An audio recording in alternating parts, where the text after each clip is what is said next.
Garden rich গত রবিবার রাত 11:49 থেকে রীতিমতো কলকাতার মানুষের ঘুম উড়িয়ে দিয়েছে। আর যে আশঙ্কা ছিল সেই আশঙ্কাই কিন্তু সত্যি হলো। ভিতরে আটকে পড়েছিলেন যিনি, সেই ব্যক্তির মৃতদেহ এবার উদ্ধার হলো 5 দিনের মাথায়। বহুতল বিপর্যয়ে মৃতের সংখ্যা বেড়ে দাঁড়ালো 11। পুলিশ, উদ্ধারকারী দল এবং স্থানীয় সূত্রে খবর, ভোরে যার মৃতদেহ উদ্ধার হয়েছে তিনি এলাকারই বাসিন্দা। তার নাম আব্দুল রউফ নিজামী, শেরু নামে তিনি পরিচিত ছিলেন। রবিবার মধ্যরাতে 5তলা নির্মীয়মান ওই বহুতলটি ভেঙে পড়েছিল গার্ডেন রিচের পাহাড়পুরে। ঘটনার 5 দিনের মাথায় আজ তার দেহ উদ্ধার হলো। স্থানীয়রা বলছেন তিনি বহুতল বিপর্যয়ে ধৃত প্রমোটার মোহাম্মদ ওয়াসিমের সহযোগী ছিলেন। গার্ডেন রিচে যে নির্মীয়মান বহুতলটি ভেঙে পড়েছে তাতে নাকি একসঙ্গেই কাজ করছিলেন মোহাম্মদ ওয়াসিম এবং আব্দুল রউফ নিজামী, এমনটাই স্থানীয় সূত্রে খবর।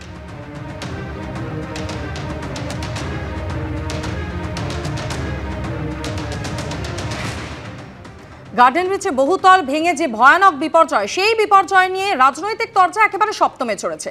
আর এবার বর্তমান মেয়রকে কাঠগড়ায় তুললেন প্রাক্তন মেয়র শোভন চট্টোপাধ্যায়। ফিরহাদ হাকিম যেখানে শুরু থেকেই সরকারি অফিসারদের ঘাড়ে দায় ঠেলছেন, সেখানে শোভন চট্টোপাধ্যায় সাফ জানিয়েছেন দায় নিতে হবে শহরের প্রধানকেই। এর আগে কার্যত এই সুরই শোনা গেছিল কলকাতা পুরসভার ডেপুটি মেয়র অতীন ঘোষের গলাতেও। প্রথম দায় নিতে হবে শহরের প্রধান হিসেবে, আমিও তো ছিলাম, দায় নিতাম। শহরের প্রধান সেই জায়গায় দাঁড়িয়ে ফিরহাদ হাকিম আজকে ওখানে মেয়র রয়েছেন, কাকতালীয়ভাবে আমিও থাকতে পারতাম। এই দায় নিতে কিন্তু আমি দ্বিধাগ্রস্ত হতাম না। গার্ডেন রিচে নির্মীয়মান বহুতল ভাঙার পর থেকে ফিরহাদ হাকিম বারবার পুরসভার বিল্ডিং বিভাগের ঘাড়ে দায় চাপিয়েছেন। বিল্ডিং ডিপার্টমেন্ট যাদের আধিকারিক, যারা মাইনে পায়, তাদের দেখার কথা, তাদের আমরা অলরেডি শোকজ করেছি। বুধবারও বিল্ডিং বিভাগের বৈঠকে সংশ্লিষ্ট 15 নম্বর বোর্ডের এক সাব অ্যাসিস্ট্যান্ট ইঞ্জিনিয়ারকে দাঁড় করিয়ে ধমক দেন মেয়র। সূত্রের খবর, তিনি বলেন, হয় আপনি অপদার্থ, না হয় আপনি চোর। আপনার ভুলের জন্যই এতগুলো প্রাণ গেল। পাশের আইনি বাড়িকে নোটিশ দেখতে পেলেন না বেআইনি নির্মাণ। মেয়র ববি হাকিমের এই দায় ঝাড়ার চেষ্টা তীব্র সমালোচনা করেছেন প্রাক্তন মেয়র শোভন চট্টোপাধ্যায়। এখানে দুটো, একটা এসি আর অ্যাসিস্ট্যান্ট ইঞ্জিনিয়ারকে কন্ডেম করতে গেলে না এই ভিতটা নড়ে যাবে। আমি তো অন্তত মনে করতাম আগে দায় নিতাম। যদি মনে করতাম আমি এসেই বা অ্যাসিস্ট্যান্ট ইঞ্জিনিয়ার বা চিফ ইঞ্জিনিয়ারের কাছে দায় চাপাবো, তাহলে এই চিফ ইঞ্জিনিয়ার তো আমার অ্যাপয়েন্টেড, তাহলে আমি আমার দায়িত্ব এড়িয়ে যাই কি করে। সেখানে কিন্তু মুখ্যমন্ত্রী তার অফিসারের পাশে দাঁড়িয়েছিলেন। এটা একটা বড় কনফিডেন্স। কিন্তু এর আগে একই সুর শোনা গেছে কলকাতার ডেপুটি মেয়র অতীন ঘোষের গলাতেও।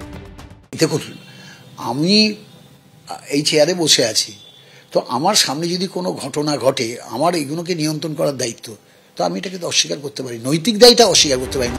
ফিরহাদ হাকিম একদিকে কলকাতার মেয়র, পাশাপাশি গার্ডেন রিচে যে জায়গায় নির্মীয়মান বেআইনি বহুতল ভেঙে পড়েছে সেটাও তারই বিধানসভা কেন্দ্রের মধ্যে পড়ে। সে কথা মনে করিয়েও খোঁচা দিতে ছাড়েননি শোভন চট্টোপাধ্যায়। এই ঘটনা ইনসিডেন্টালি যেখানে ঘটেছে, সেই ঘটনাটা বিধানসভা কেন্দ্র হিসেবে ফিরহাদ হাকিমের, রাজ্যের পৌরমন্ত্রী ফিরহাদ হাকিম, কলকাতার মেয়র ফিরহাদ হাকিম, সেখানটায় দাঁড়িয়ে দায় দায়িত্ব নিয়ে যে ঘটনা ঘটেছে সেই ঘটনার সম্পূর্ণ দায় নিয়ে ভবিষ্যতের যাতে এই ঘটনা না ঘটে তার জন্য পদক্ষেপ করবার জায়গাটা একান্ত প্রয়োজন। যে গলির মধ্যে ঘটনা ঘটেছে, ব্যাঙের ছাতার মতন বেআইনি বাড়ি, যেটা শুধু 134 নম্বর ওয়ার্ডে নেই, এটা 135-এ আছে, এটা 137-এ আছে, এটা 138 আছে, 139-40-এ আছে। বিভিন্ন জায়গায় বাড়ি ভাঙা যে দরকার, আমরা বারবার বাড়ি ভাঙার কথা বলছি।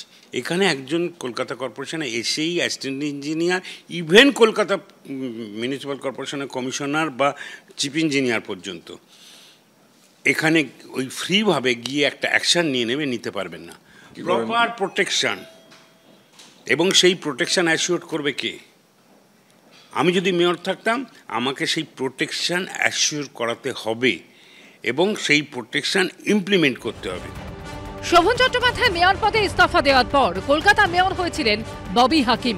এবার গার্ডেন রিচ কাণ্ডের পর পূর্বসূরি সেই শোভনেরই নিশানায় ববি। কৃষ্ণেন্দু অধিকারী রিপোর্ট, এবিপি আনন্দ, কলকাতা।